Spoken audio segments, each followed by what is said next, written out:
Nestled among the pines and shore of Lake Tahoe is the historic Thunderbird Lodge, a magnificent estate built between 1936 and 1939. The eccentric San Francisco real estate magnate George Whitell built this Tudor Revival summer estate. This lodge is one of the most stunning pieces of history that Lake Tahoe has to offer. And one of the most spectacular homes I've ever seen. Let's go take a look. Okay. The property consists of a main lodge, a card house, a boathouse, a lighthouse, and a gatehouse along the eastern shore of Lake Tahoe. He commissioned Nevada architect Frederick de Longchamps to build him a small log cabin on the shores of Lake Tahoe.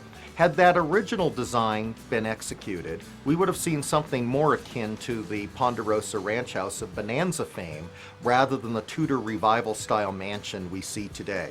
We can only imagine the influences of his French wife on the ultimate design here. Numerous legends surround Whittell's activities at his Lake Tahoe estate, including some very colorful parties and high-stake gambling here in the card house. The stone card house at Thunderbird Lodge was the site of many of the stories that emanate from this property.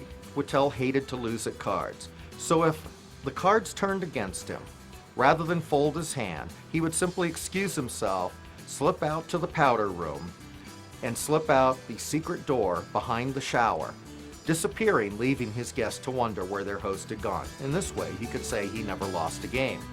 Whittell collected a veritable zoo of wild animals that made guest appearances at the Thunderbird Lodge each summer, as well as the who's who of high society. They had the best of everything that money could buy. Private rail cars, an auto collection, private airplane. They spared no expense to indulge George's every whim. One of the most famous parts about this mansion is this boathouse and the 600-foot tunnel back to the main house.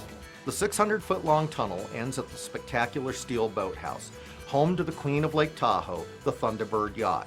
George Whittell at the time owned 27 miles of the Nevada shoreline, and this was to be his little runabout for getting about on Lake Tahoe. And it's amazing, this boat arrived here in 1939, just before World War II.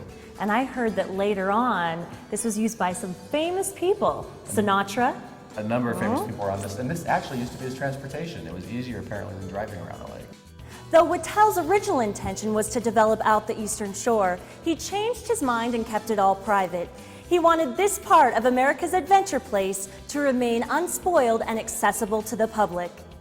Now, while the fabulous Thunderbird Lodge remains the visible monument to George Whittell's legacy, his real legacy to all of us is the wide open spaces we enjoy on the Nevada side of Lake Tahoe. The good news is that this famous estate is open to the public with guided tours throughout the summer and the fall. Visitors can come to this site by land-based shuttle buses or by water on a tour boat. For more information on how you can look inside the famous Thunderbird Lodge, just go to Visit Reno.